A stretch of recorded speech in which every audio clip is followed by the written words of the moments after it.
Welcome to Family Friday. Today I finish the introduction to the book of Proverbs, which the book itself provides in chapters 1 through 9. In these 9 chapters, we learn the purpose of the Proverbs. We find out what the foundation of the wisdom of Proverbs is. We learn a bit about the competition to wisdom and the benefits of wisdom, as well as the consequences of foolishness. Now, chapters 8 and 9 tops off this introduction by saying that one needs wise resolve in order to distinguish wisdom from foolishness, as both initially make some similar appeals. Listen to Proverbs 8:34 through 35. Happy is the one who listens to me, watching daily at my gates, waiting beside my doors. For whoever finds me finds life and obtains favor from the Lord. But those who miss me injure themselves. All who hate me love death. From wisdom's point of view, there are 3 types of people: those who actively seek for it, those who ignore or overlook it, and those who hate wisdom. Those who seek wisdom receive life and favor from the Lord. Those who miss or ignore it suffer the consequences and injuries and hurt themselves. Those hating wisdom suffer death. Now, the end results of wisdom and foolishness are more identifiable over time. Initially, however, they may seem indistinguishable. As Proverbs 14:12 says, there is a way that seems right to a person, but its end is the way of death. Now here's the tricky thing. One can be smart, talented, and have good intentions, and yet choose foolishness. For example, in April 2019, the FBI charged 50 people in a college admissions bribery scheme. Various parents paid Peter Singer over $25 million to get their kids into elite colleges and universities. Now, among the parents charged were Felicity Hoffman and Lori Loughlin, and so they were in this.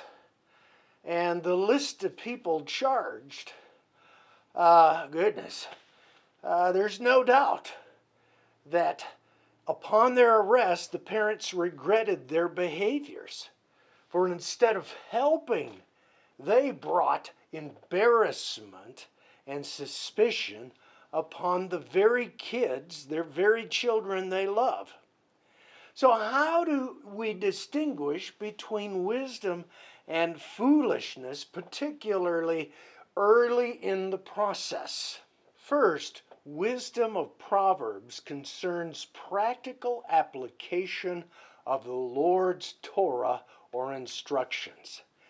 That is why the beginning of knowledge and wisdom is the fear of the Lord. That's Proverbs chapter 1, verse 7. If one fears the Lord, then the fearer will love what God loves and despise what God despises. And by familiarizing oneself with the Torah and the fulfiller of the Torah, that is Jesus Christ, one learns what matters to God and what he despises. Remember, the goal of the Torah and Jesus is to create a community for God in the world, separate from the ways of the world, to be a witness of God to the world. Anything that doesn't do those 3 things is foolishness. Number 2, foolishness is the quick fix, the shortcut to the Torah and Jesus. Proverbs 9:17 says that the plea of foolishness is this: stolen water is sweet, and bread eaten in secret is pleasant. Now I ask you, isn't that the voice of the tempter in the Garden of Eden?